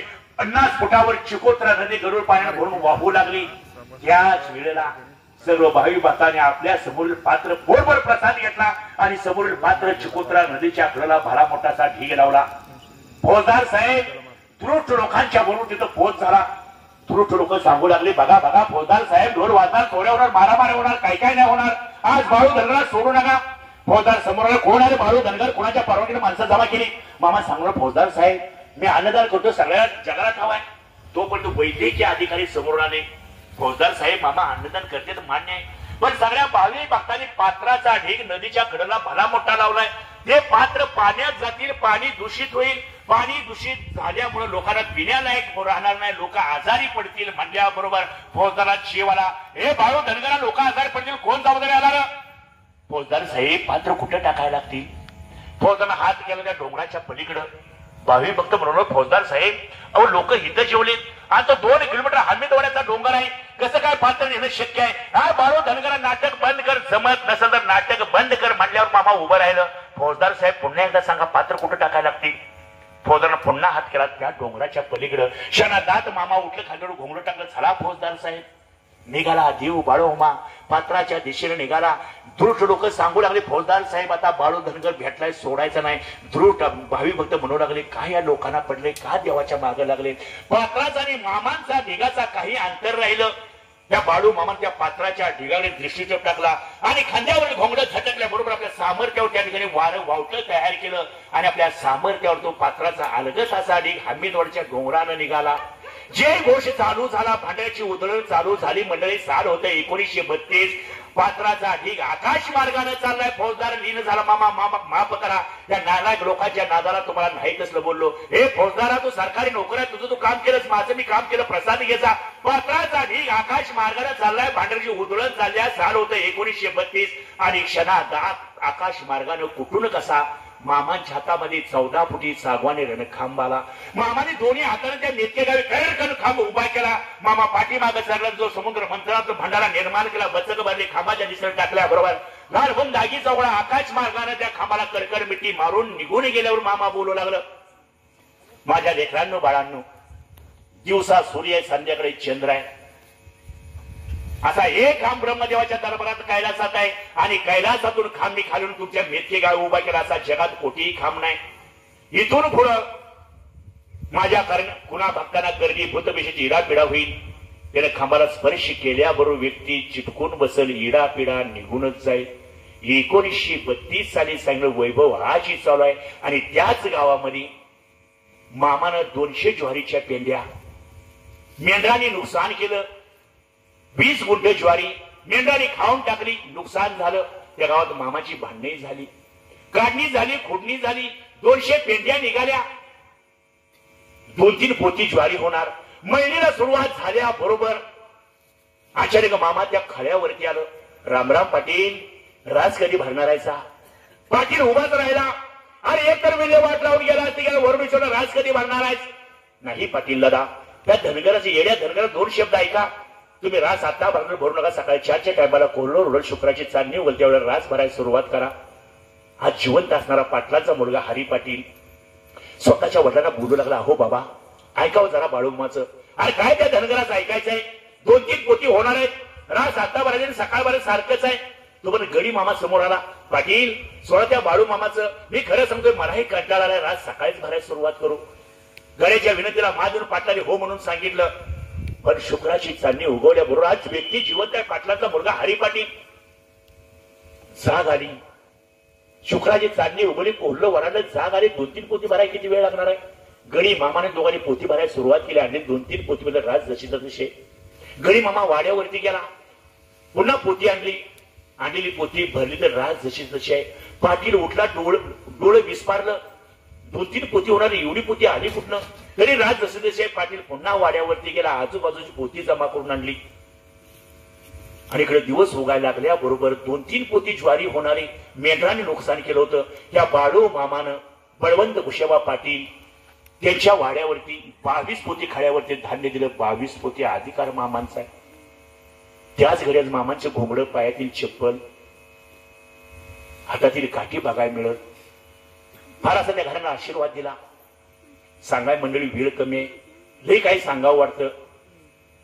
पण मामा एक महासागर आहे. ह्या महासागर तुम्हाला कुठेतरी ओझळ बरं सांगितलं जाते आणि जी काय सांगायचं सत्य सांगायचं आहे. फार मोठा आशीर्वाद दिला. घोंगड्या ठेवलं, काठी ठेवली, चप्पल ठेवली. सांगितलं, हे पाटील या माझ्या घोंगड्यातील चप्पलचा काठीचा प्रताप तुम्हाला कायम बघायला मिळेल. इथून पुढे तुझ्या घरची अन्नदानाची राजकारी संपणार नाही. लक्ष्मीबाई, तू कुठल्याही देवाला जाऊ नकोस. 33 कोटी मी देऊ तुझ्या घरी जेवाय घालतो. तुझ्या अन्नदानाची चूल तू कायम पेटती ठेव. आशीर्वाद दिला. आज मंडळी पडत्या पावसाला थोपवावं, भर उन्हाळ्यात मामाने पाऊस पाडावा, भरल्या नदीनं मेंढर पलीर नेण्यासाठी वार करून द्यावी. आज डिजिटल आहे, कॅम्प्युटर आहे, मान्य आहे. धावतं जग आहे. विज्ञान चंद्रावर गेलं. विज्ञान जरी चंद्रावर गेलं, विज्ञानचं पाय भूतरावर आहेत. आज सगळ्यांना माहित आहे, ज्ञानेश्वर माऊलीनीच मुलीचा मुलगा करून दाखवले. परमेश्वराची ताकद आहे, ईश्वराची ताकद आहे. ज्ञानेश्वर माऊलीनीच मुलीचा मुलगा करून दाखवला. बाळू मामाचा समाधी काळ जवळच आहे. कधी उगातला इतिहास आहे. काय घटना घडली असेल, काय झाला असेल, आईच्या पोटामध्ये मूल असते 9 महिने 9 दिवस. हे त्रिकाळ बाद सत्य तुम्हाला माहित आहे, विज्ञानाला माहित आहे. आईच्या उदरामध्ये मूल असते 9 महिने 9 दिवस. पण या माझ्या बाळू मामानं 6वीच लिखाण खोडून ज्या माऊलीच्या उदरामध्ये 27 महिने म्हणजे 2.25 वर्ष गर्भ होता, त्याही बाळाला सुदर्शन चक्र सोडून जन्माचं घातलं. त्याचं नाव आहे बाळ विठोबा पुजारी, गाव रेंदाळ, तालुका हातकर्णी, जिल्हा कोल्हापूर. जर मामा 27 महिने म्हणजे 2.25 वर्ष ज्या माऊलीच्या उदरात गर्भ असणाऱ्या बाळाला सुदर्शन चक्र सोडून जन्माचा घालत असेल तर मामाचा अवतार कुठला असेल? हे सत्यवा. अगं धनगराच्या बाळाला माझा सदैव आशीर्वाद आहे ग.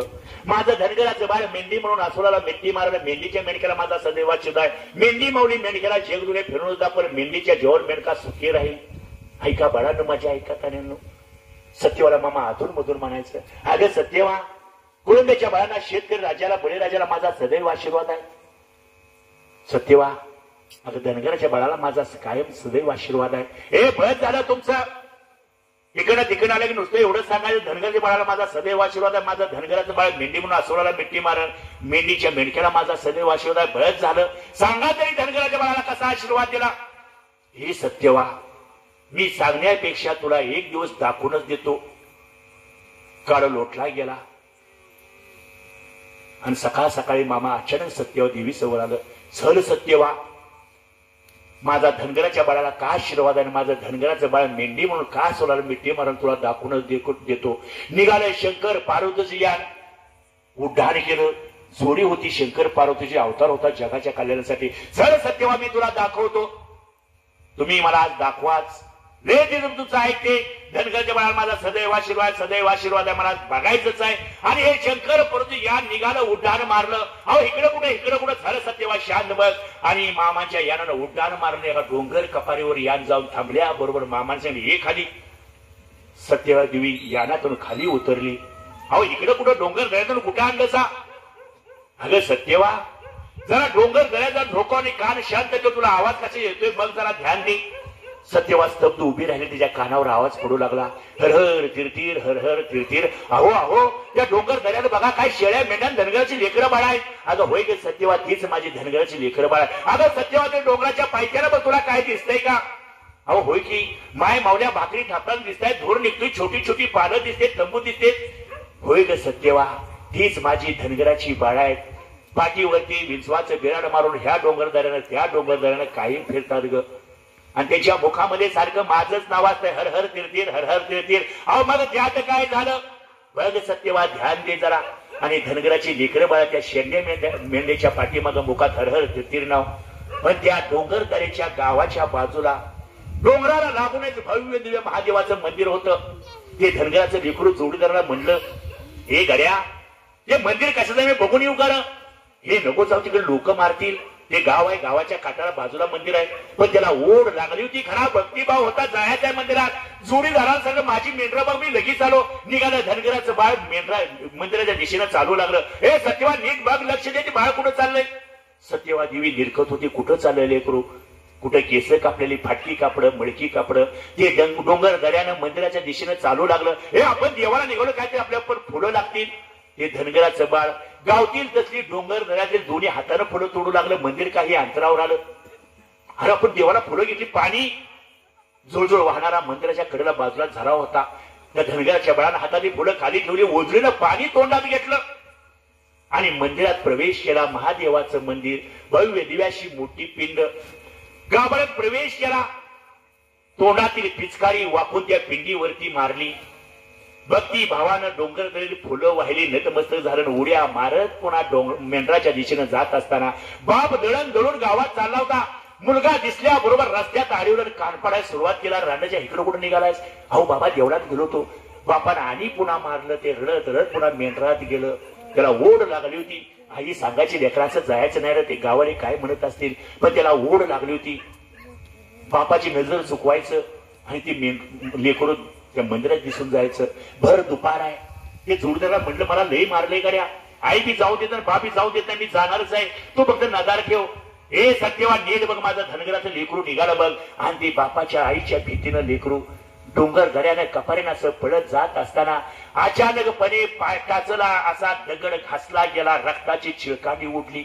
अहो सत्यवा देवीच्या असं काळचा धस्स झाला. हो बघा ते रक्त येते. अगं नाही ते धनगराचं लेकरू थांबणार नाही.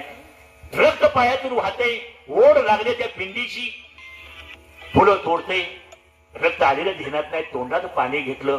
पण त्या अगोदर त्या गावातील पुजाऱ्याने गावात दंगा केला, चर्चा केली. आपला देव कोणीतरी पाठवतोय, मी एका सांगपणे रोज पूजा करतोय, ताजी फुलं घालतोय, कुणीतरी घाण पाणी त्या पिंडी होते, कसली ते डोंगर फुलं टाकते. गावड्याने सांगितलं, तू पुजाऱ्या तुझी जबाबदारी, कोण काय करत देव बांधलं तुझं तू बघ.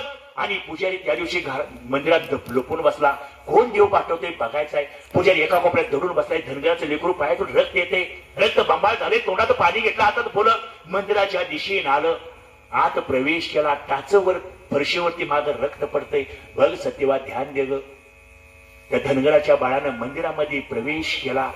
खाली वाकुणाचं पिचकारी मारणार शनार दात पुजाऱ्यानं पाठी मागून लात घातल्या बरोबर ते धनगराचं लेकरू पिंडीवरती पडलं. लाता बुक्या पाठी मागून पुजारी घालतोय, ते लेकरू गयावया करते. पुजाऱ्याला परत येणार नाही, माफी करावं, चुकी झाली. पुजाऱ्याच्या त्या लेकराच्या आवाजानं गावातली माणसं मंदिराच्या बाहेर जमा झाली. कसला दंगा आहे तरी पुजारी ऐकायच्या अवस्थेत नाही. पुजारी हाणतोय, मारतोय. धनगराचं लेकरू पाय देते, पूजा दादा सोडा, मला पुन्हा कधी आयुष्यात येणार नाही, चुकी झाली, माफ करा. मामांच्या डोक्यात धस्स झालंय. सत्यवत जेव्हा म्हणू लागले असं काय झालं, ते आवाज इथे येतोय. मामाना असा हे वेदना झाल्या बरोबर या ब्रह्मांड नायकानं ते महादेवाचं मंदिर कळसासहित हलवाय सुरुवात केली. बरोबर माणसं बुंबडू लागली. ए पुजारी अरे मंदिर सगळं हलतंय, पटकन बाहेर ये. पुजाऱ्यानं वर बघितलं, सगळं कळसासहित मंदिर हलतंय. पुजाऱ्यानं पूजेची भांडी तिथं टाकली. हे मंदिर आपल्या अंगावर पडल ह्या हिशोबानं मंदिराच्या बाहेर पळत सुटलं. आणि तेच धनगराचं लेकरू वर बघतंय, मंदिर हलते. हे मंदिर माझ्या देवाच्या अंगावर पडल. त्या धनगराच्या बाळानं क्षणार्धात पिंडीला मिठी मारल्या बरोबर मामाने सांगितलं, अगं सत्यवा समजला का तुला, म्हणून मी सांगत आलो, धनगराच्या बाळाला माझा सदैव आशीर्वाद आहे.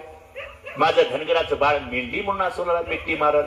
मेंढीच्या मेंढक्याला माझा सदैव आशीर्वाद. मेंढी माऊली मेंढक्याला जगदुनियेत फिरूनच दाखवल. मेंढीच्या जेवर मेंढका सुखी राहील. किती वाजत बघ राहील तुमच्या आर्थिक टायमिंग काय? 9:30 पर्यंत सांगू का?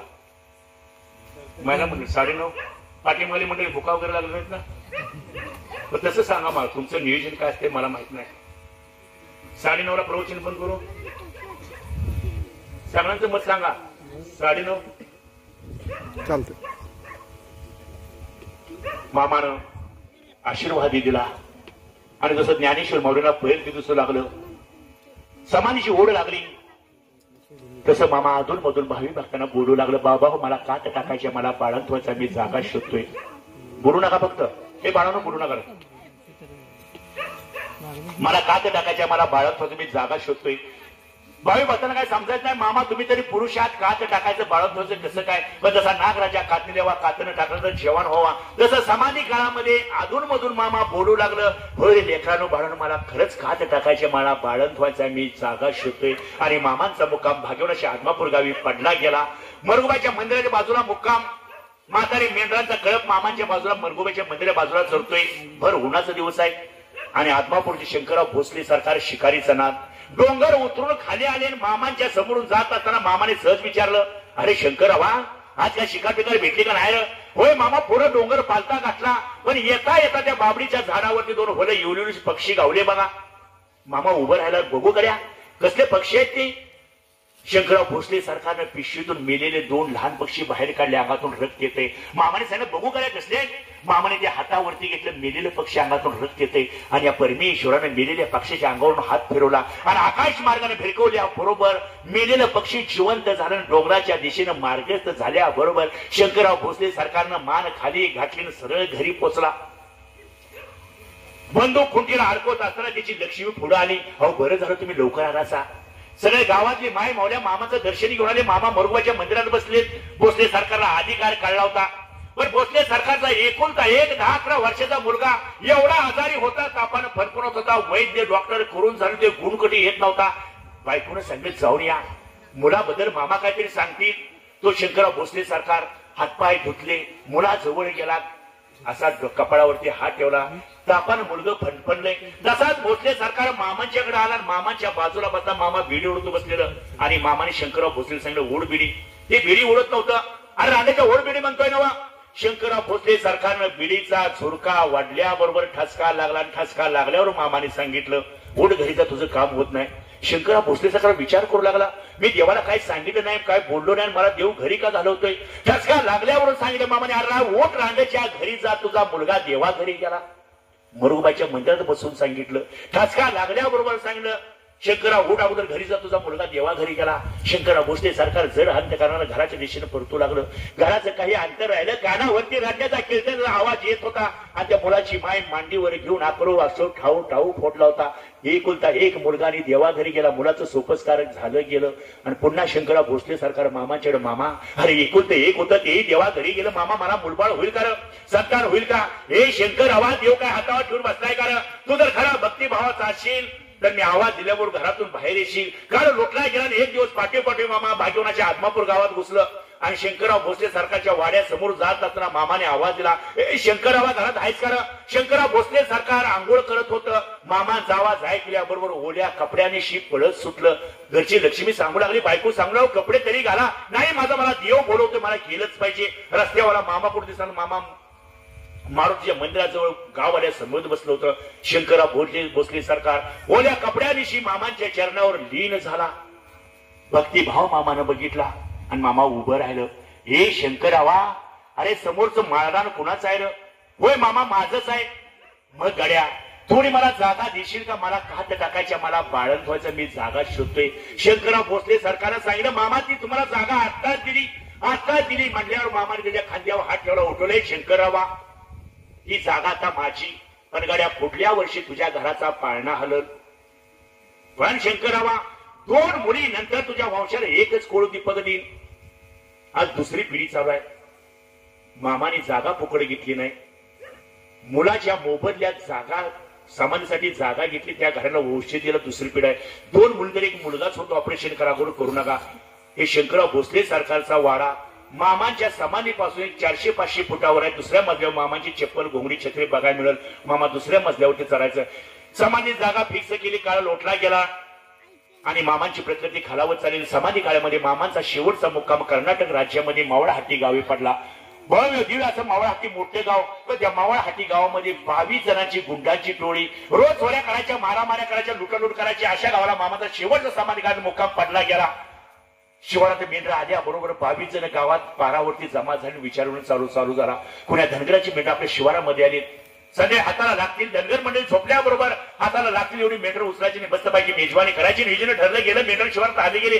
संध्याकाळी आरती झाली, प्रसाद झाला, गावाने निघून गेले आणि 22 जण मामांच्या मेंढराच्या काही अंतरून दबा धरून उभे राहिले. हे धनगर मंडळी झोपल्याबरोबर हाताला लागतील मेंढर मस्तपैकी मेजवान करायची. त्यांचा मोरक्या असणारा गुंड बाळापा बागडी समजून सांगू लागला कोणी कुठल्या बाजूला जायचं, कोणी कुठल्या बाजूला जायचं. जरी बाळू धनगर उठला तर मी त्या डोक्यात काठी घालतो. अंतरीचा देव बाळोमा शहाणा. स्तब्धता शवादारी झोपले गेले. मामाने तंबूच्या बाजूला घोंगडं टाकलं आणि एक आकाश गर्जना केली. हे काळ्या विट्या आज तुझ्या बकऱ्यांची चोरी होते. यात माझं काय घोंगडं गुतलं नाही. मी तर तुझा चाकर आहे. दर सलाल तुझा मला 12.5 रुपये पगार आहे. जे काय करायला करून गेले. तोंडावरती घोंगडं ओढलं. त्या 22 जणांनी विचार केला. सगळे झोपले आणि 22 जणांची गुंडांची टोळी जशी मेंढराजवळ यायची तशी मेंढर मामाची जाळ्याचे पुढे निघून जायची. 22 जणांनी पळायला सुरुवात केली. मेंढरो हाताला लागला. रातभर पडून अंगाच्या घामात धारा सुटल्या. सकाळी पाठे शेवाधारी उठले. त्यांचं लक्ष गेलं त्या झाडाखाली एवढी माणसं का अंडरपॅन्ट बनेलो नाही. रातभर पळाले अंगाला घामाच्या धारा सुटल्या. मेंढरो हाताला लागलं नाही. पण ज्या ठिकाणी रात्री दबा धरून बसलो त्या ठिकाणी आहे तसेच आहेत. मोरक्या असणारा गुंड बाळापा बागडी म्हणू लागला अरे गड्यानो ज्याची चोरी करायला हवं त्यानं रातभर पळवलंय. हा साधा सुद्धा धनगर नसावा. कुणीतरी महापुरुष सत्पुरुषांची भेट घेतल्याशिवाय जायचं नाही. आरतीला माणसं जमा होत होती आणि 22 जण मामांच्या दिशेने येऊ लागले. मामांचं गुंडांचं काही अंतर राहिल्याबरोबर अंतर्ज्ञानानं मामानं गुंडाचं मोरक्याचं नाव ओळखून आवाज दिला. हे काय बाळापा बागडी अरे रात्रभर पळून दमला असेल नाही का. सगळे लीन होऊन मामाच्या चरणावर माफ करा मामा. गावाले सांगू लागले मामा यांनी परिसर लय दमवलाय, सोडू नका.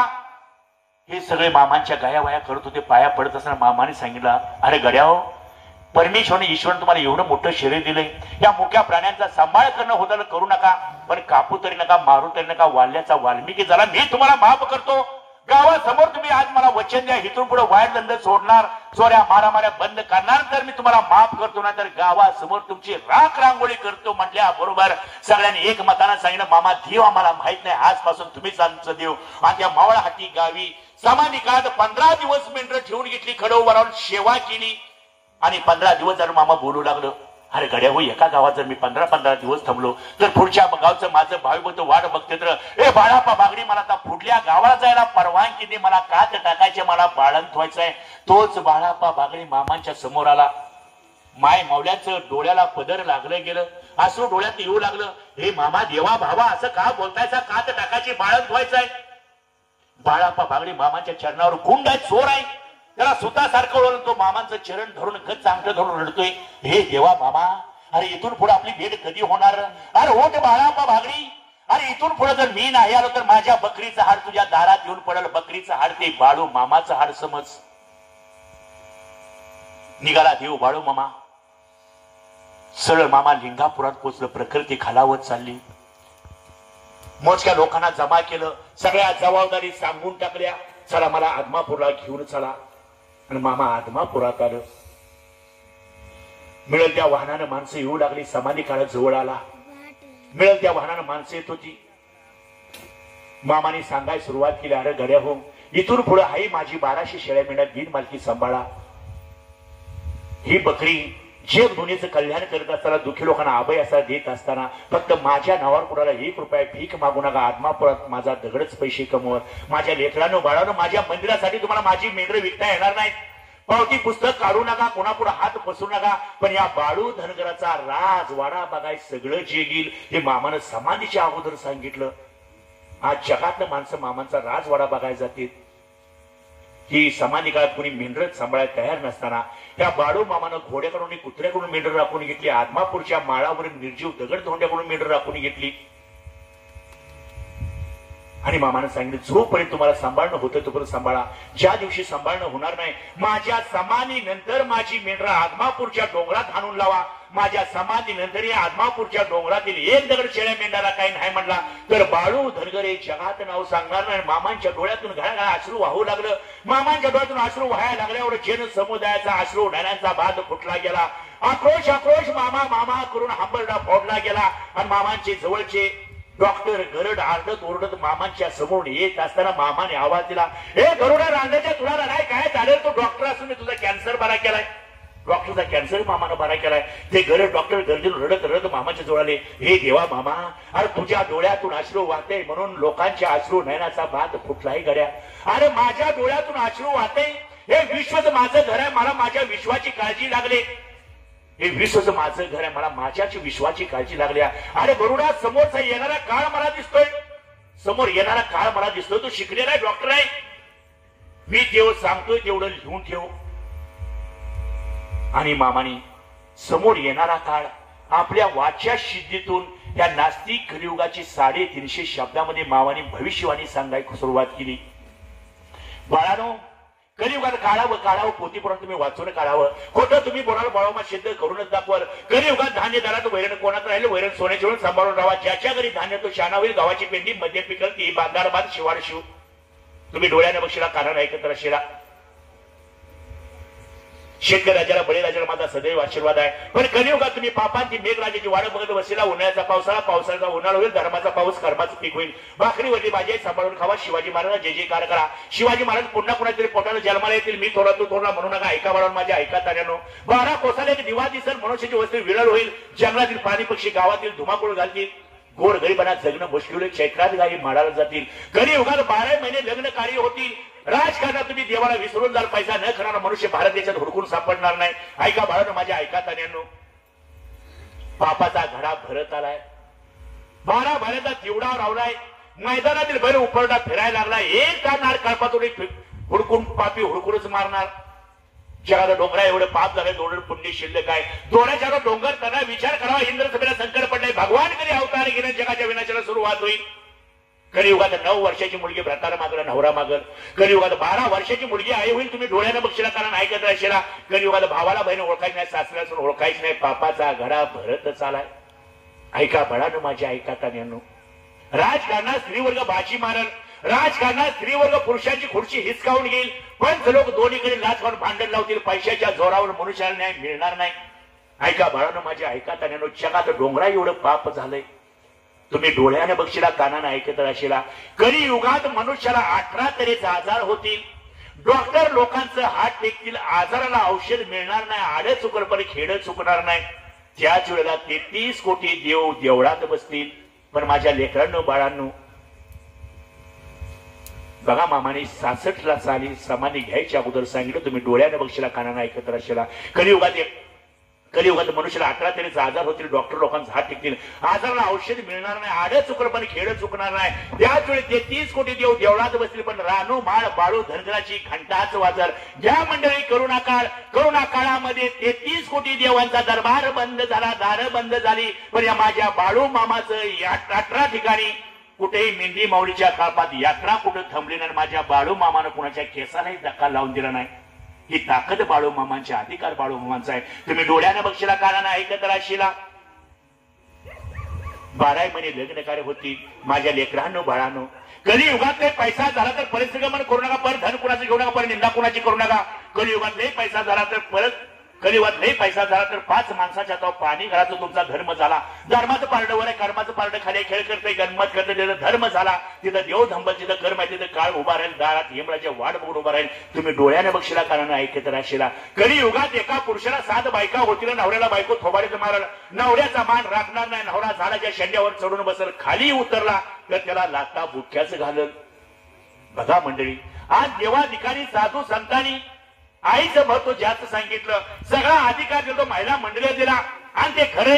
आणि मामाने सांगताना सांगितलं, कलियुगात स्त्रीवर्ग पुरुषांची खुर्ची हिसकावून घेईल. राजकारणात स्त्रीवर्ग पुरुषांची खुर्ची हिसकावून घेईल. पंच लोक दोन्हीकडे लाच खाऊन भांडण लावतील. पैशाच्या जोरावर मनुष्यांना मिळणार नाही. कुठल्याही क्षेत्रात जावा, महिला मंडळी आघाडीवर आहे. कुठल्याही क्षेत्र घ्या, आमदार असो, खासदार असो, पायलट असो, ड्रायव्हर असो, महिला मंडळीच प्रगतीपथावर आहे. पण मामाने जगात एकमेव देवाचा उलट सांगितलं, सगळा अधिकार महिला मंडळीने दिला. पण मामानं उलट सांगितलं, तुम्ही डोळ्याने बघशीला, कानानं ऐकत राहशीला. कलियुगात एका पुरुषाला 7 बायका होतील. नवऱ्याला बायको थोबाडीत मारणार, नवऱ्याचा मान राखणार नाही. नवरा झाडाच्या शेंड्यावर चढून बसल, खाली उतरला तर त्याला लाथा बुक्याच घालले. मामाने भविष्यवाणी सांगितलंय. मामानं सांगितलंय, खरं का खोटं 2 मिनिटात बघून लगेच आरतीला सुरुवात होईल. महिला मंडळी, डिजिटल युग आहे, कॅम्प्युटर युग आहे, 2 मिनिटात आरतीला सुरुवात होईल. ज्या मायमाऊलीच्या कपाळावरती सौभाग्याचं लेणं कुंकू आहे, अशाने हात वर करा. सौभाग्याचं लेणं कुंकू आहे, अशाने हात वर करा. टिकली सोडून हसण्यासाठी काहीच सांगत नाही. मामानं 66 भविष्यवाणी सांगितली. त्या समोरच्या माऊलीच्या कपाळावर कुंकू दिसतंय. फार तुम्ही भाग्यवान आहात. टिकली हे कशाचं प्रतीक आहे? त्याला कुठेही पोथीपुराणात आधार भेटणार नाही, तुम्हाला काही समजणार नाही. धावतं जग आहे, वेळ कमी आहे. कुंकू आहे, मिळतं पण लावाय वेळ नाही. मामाला सांगताना सांग, तुम्ही डोळ्याने बघशीला, कानानं ऐकत राहशीला. कलियुगात एका पुरुषाला 7 बायका होतील. नवऱ्याला बायको थोबाडीत मारल, नवऱ्याचा मान राखणार ना. नवरा झाडाच्या शेंड्यावर चढून बसल, खाली तर लाथा बुक्याच घालल. आज कुंकूला काहीतरी अध्यात्म आहे. तिकडे कशाचं प्रतीक आहे, कुठेही तुम्हाला भेटणार नाही. ज्यावेळेस सीतामाता वनवासात असताना रोज सकाळी आंघोळ सोड झाल्याबरोबर दगडावरती उन्हाला बसायच्या, कपाळावरती रुपयावर कुंकू लावायची आणि हनुमंतराय बघायचे लांबून. आई साहेब, कपाळावर रुपयावर कुंकू का लावतायचा? ए हनुमंतार, तुला काय याच्याशी घेणं देणार? हनुमंतराय मान खाली घालायचे, निघून जायचे. हनुमंतांनी निश्चय केला, उद्या आपल्याला हानू किंवा मारू. पण कपाळावर रुपयावर कुंकू आई साहेब का लावते? उद्या प्रश्नाचं उत्तरच मिळलं पाहिजे. आणि सीतामाता सकाळी अशी दगडावरती कोवळ्या उन्हाला बसले असताना हनुमंतानं उडी मारून मांडी घालून समोरच बसला. आई साहेब, आज हाना किंवा मारा, पण कपाळावर रुपये कुंकू का लावताय तुम्हाला सांगावंच लागल. त्यावेळेस सीतामाता बोलू लागले, अंजिना सुता, पवन पुत्रा, आणि आपल्या पतीचं आयुष्य वाढावं, आपल्या नवऱ्याचं मालकाचं आयुष्य वाढावं म्हणून मी कपाळावर रुपये कुंकू लावते. हे कुंकवाचं अध्यात्म आहे. आपल्या पती देवाचं आयुष्य वाढावं, हे कुंकवाचं अध्यात्म आहे. मग टिकली कशाचं प्रतीक आहे तुमचं तुम्ही समजून जावा. हनुमंताला उडी मारली, आई साहेब रुपयावर कुंकू लावून जर रामराजाला आयुष्य वाढल तर माझ्या मी संपूर्ण अंगाला शेंदूर फासून घेतला. स्वामींना रामाना किती आयुष्य वाढल? कुठेही जावा, हनुमंताच्या अंगाला तुम्हाला शेंदूर फासलेला दिसल. आणि कुंकवाचं हे अध्यात्म आहे. आपल्या पतीचं आयुष्य वाढावं. महिला मंडळी, उगाच आई बापाला घरी तिकडे फोन करून सांगता माझा नवरा संसार प्रपंचात लक्ष देत नाही, दारू पितो, लेकरा बाळात लक्ष नाही. कारणीभूत तुम्ही आता तुम्ही अध्यात्म विसरला. तुम्ही अध्यात्म विसरलं, त्यामुळे शिंगराने रस्ता सोडला. पती हा परमेश्वर आहे, बरोबर आहे का? पती हा परमेश्वर आहे का, बरोबर आहे का? पटकन सांगा, वेळ कमी आहे. पाठीमागं पती हा परमेश्वर आहे, बरोबर आहे का? महिला मंडळी, तुम्ही काय पुरुष मंडळी शपथ घातले का बोलायचं नाही म्हणून? पटकन सांगा, वेळ कमी. पती हा परमेश्वर आहे, बरोबर आहे का? बोला ना. मान्य करावं लागेल. देवाधिकाने मान्य केलं, साधू संतांनी मान्य केलं, ते विज्ञानाने मान्य केलं आणि 100% पती हा परमेश्वर आहेच. आज हे शांत बस. देवाधिकाने मान्य केले, साधू संतांनी मान्य केले, विज्ञानाने मान्य केले, 100% पती परमेश्वर आहेच. पती हा परमेश्वर आहे असं समजून जी लक्ष्मी परमेश्वरा समान असणाऱ्या पती देवाचं रोज दर्शन घेते, त्यांनी उभं राहावा. हसण्यासाठी काही नाही सांगत, खरंय खरंय की पती हा परमेश्वर एवढा जोरात सांगितलं, हाताला काय प्लॅस्टर केले का तुमच्या? माय मावळे, एक लक्षात घ्या, घरच्या लक्ष्मीनं पाठी लवकर उठलंच पाहिजे. आंघोळ सोळ करून तुळशीला तांब्यावर पाणी घातलंच पाहिजे. मालक थोडे अर्धा तास लेट उठले तरी चालतील, त्यांना काय पिठात हात घालायचा नसतोय. पाठी लवकर तुळशीला तांब्यावर पाणी घाला. मालक उठल्यावर त्यांचं दर्शन घ्या. आणि परमेश्वरने ईश्वरने काय 2 लेकरं बाळा दिले असतील, त्यांना 4 शब्द चांगलं शिकवा. कुठल्याही देवाला धडका मारायचा आहे, तुमचं काही काम नाही. तिथं सासू असतील, सुना असतील, सासून सुद्धा एक डोक्यात घ्यायचं, आपल्या पोटचा गोळा आपली मुलगी कुणाच्या तरी घरी नांदाय गेल्या, त्या कुळाचा उद्धार करायला गेल्या, तशी आपली सून आई वडिलांना सोडून आपल्या घरी आपल्या कुळाचा उद्धार करायला आल्या. लोकांचं लेकरू आई वडिलांना सोडून आपल्या घरी आपल्या कुळाचा उद्धार करायला. सुनेला मुलीप्रमाणे वागणूक द्या. तुमच्या पोटचा गोळा दुसऱ्याच्या घरी गेलाय, त्या कुळाचा उद्धार कराय. तर लोकांचं लेकरू तुमच्या घरी कुळाचा उद्धार करायला, सुनेला मुलीप्रमाणे वागणूक द्या. आणि सुनेनं सुद्धा एक तत्व पाळायचं आहे. आई वडिलांना सोडून आपण नांदाय आलोय, सासू सासरे आपले आई वडील आहेत, तसं त्यांच्याशी वागा. पण जी सून संसार प्रपंचातून सासू सासऱ्याला वेगळं काढल, तिचा पुढे पुत्रीचा जन्म आहे, हे मामाने सांगितले.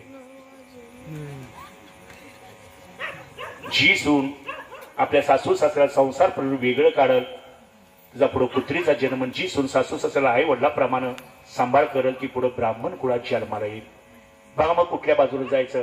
आज सोम होते, फार छान दिवस आहे. सांगा तुमच्या भावाला, हे मामा देवा भावा, झालं गेलं, गंगा जरी मिळालं, कुंकुम मिळो न मिळो, पण उद्यापासून तुझ्या साक्षीनं पती हा परमेश्वर समजून रोज आम्ही त्याचं दर्शन घेऊन मामा तू काय लेकरं बाळ पोटी दिलीस, त्यांना 4 शब्द चांगलं शिकू, तुम्हाला आयुष्यात मामा काय कमी पडून देणार नाही. आता तुमची पुरुष मंडळी, तुम्ही 7 वेळा पाय धुवून त्यांचं पाणी प्याल. पुरुष मंडळी लेझिम खेळायचं कुठे थांबा. तुमच्या घरची लक्ष्मी तुमचं 7 वेळा पाय धुवून पाणी पिल, पण तुम्ही कुठेतरी झोकाट्या देत बसला, त्यांचं तुम्हाला पाय घावणार नाहीत. आई वडिलांना अंतर देऊ नका. हे तर माझ्या ताई बहिणी बसले असतील, मुलं तरुण बसले असतील, त्यांनाही विनंती आहे, आई बापांना विसरू नका, कधीच विसरू नका. बघा खोलात जाऊन बघा. मुलीच एकदा शुभ लग्न झाले की पाहुण्याकडे येणार, जोपर्यंत आई बापाच्या घरी आहे तोपर्यंत तुम्हाला आई वडिलांची सेवा करायला मिळेल. भरपूर शिका, भरपूर मोठं व्हा, एपी युपीसी एमपीसी करा, मोठ्या हुद्द्यावर जावा, पण शिक्षण घेत असताना जेणेकरून आपल्यामुळं समाजामध्ये आपल्या आई वडिलांची मान खाली जाणार नाही, असं शिक्षण घ्या. कितीही मोठं व्हा. आज हे देवाला स्मरून सांगा. आणि उच्च शिक्षणासाठी कुठेही थांबू नका, कुठेही जावा जगात. फक्त आई बाप भाऊ बहीण पाठीमाग आहे, त्यांचा विसर पडून देऊ नका. असं नियोजनाप्रमाणे या ठिकाणी तुमचे समाधी आहे.